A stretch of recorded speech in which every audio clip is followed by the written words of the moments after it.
I can't believe they made a whole movie off of that one joke from those freaking SNL church lady skits. Could it be Satan?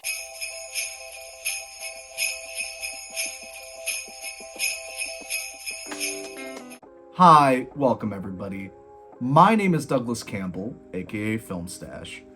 We're getting closer and closer to Christmas, and as you can see, everything's starting to look a little more festive here. We have to dive further into the season, and what better way than to talk about one of the greatest traditions that come with Christmas, a shitty Christmas comedy.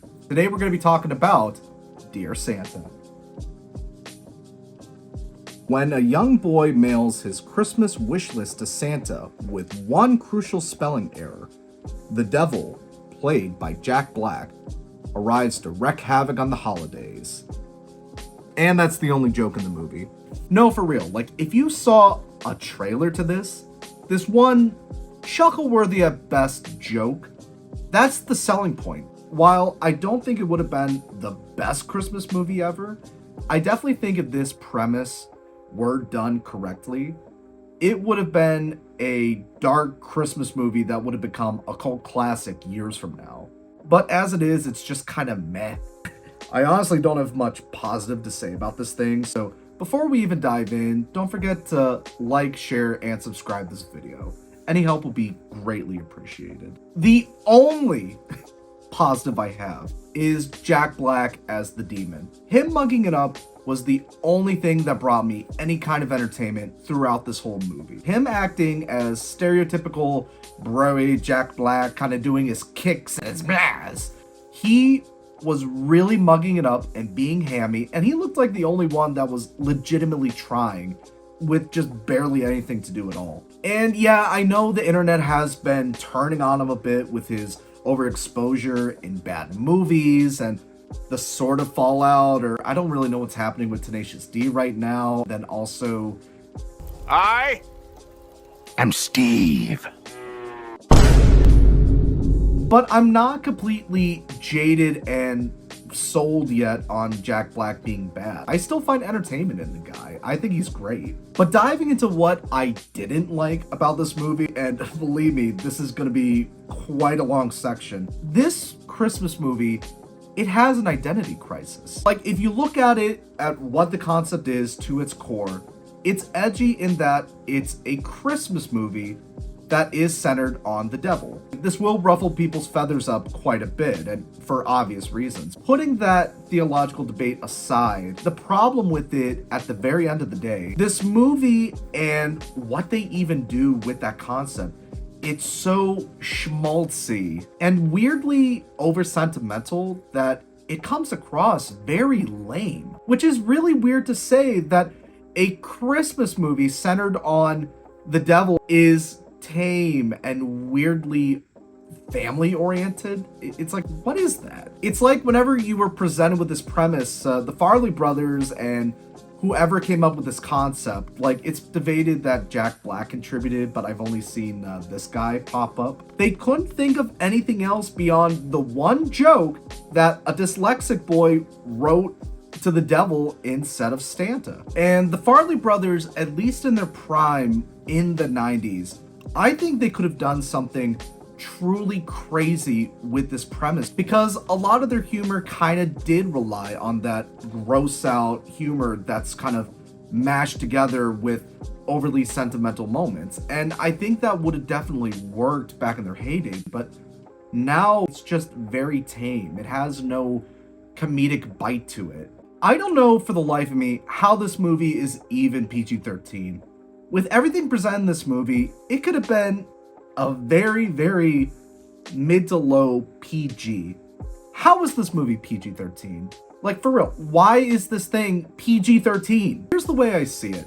This premise, it's gonna piss people off regardless. So just make something out there and funny with it. Make something kind of darkly comedic. Whenever I saw a trailer to this movie, like, I knew it wasn't gonna be good, but at the very least, I was hoping it was just gonna be this boy and this demon going around, and because of this little mishap, this boy, he's making these comedically vain and selfish Christmas wishes. But you didn't even do that. Jack Black is the only one that's trying in this movie. All the adults, they just bothered me. Even Keegan-Michael Key. I usually like him in things like Key and Peele. I did not like seeing him in this movie. I don't want to harp too much on these child actors' performances because, you know, they're still actively children. They could only work with what they were given and how they were directed. But from what I've seen of other Farrelly Brother movies, it just seems like they cannot direct children to act in their comedy movies. They can't get any good performances out of them. It was just very amateurish all the way around. Okay, you know what? I know it's a little early, but I'm just so full of hate for this movie right now. I gotta get a snack. I'll be right back. Alrighty. And today for our intermission snack, in continue of my cookie reviews, today I'm going to be trying Chips Ahoy's Chewy Red Velvet Cookie. Now this I can't wait for. I figured I'd choose it because, you know, the devil's red, the cookie's red. Some things, it just explains itself, really.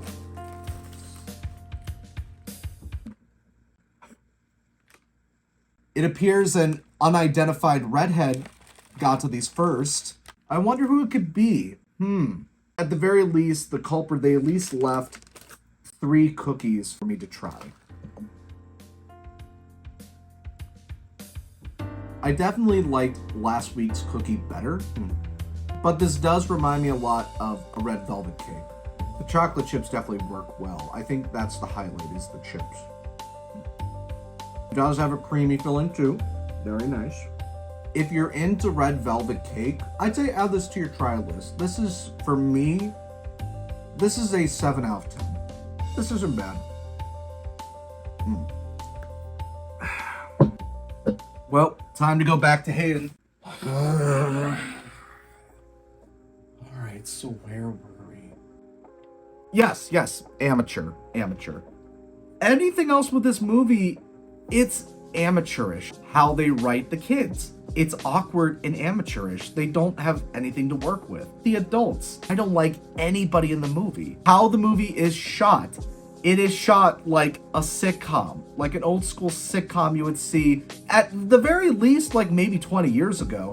Like the Farrellys haven't really advanced their style. They introduce a plot point about 3/4 of the way through the movie just so that we can have a sentimental send-off for the main character. They revealed that he had a younger brother who died out of nowhere. All of a sudden, it's like this drama where it's like, whose fault is it that we lost him? Whose fault is it that we lost him?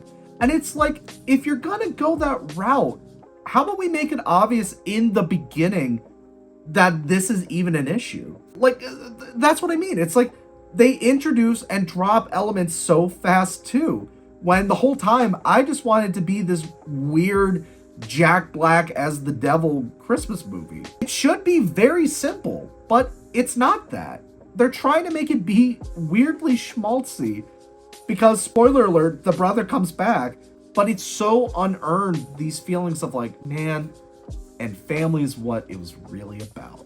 Trying to force that in the last minute and then have it pay off like 10 minutes later, it seems, it is very lazy. It is very lazy writing. This movie, it could have been something great. It's lazy. For a movie that was an hour and 43 minutes, it felt like 5. I was just so ready for it to be done. I was willing to go in there and give it a chance. It let me down. It was terrible. I'd give this thing a 2 out of 10.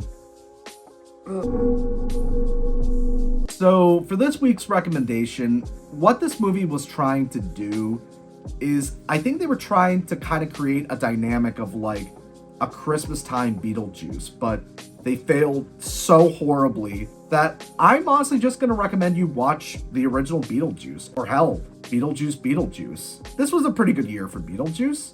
Just go watch that instead. Well, that's all the time we have for today here on Film Stash. My name is Douglas Campbell, and if you excuse me, I gotta add to the stash.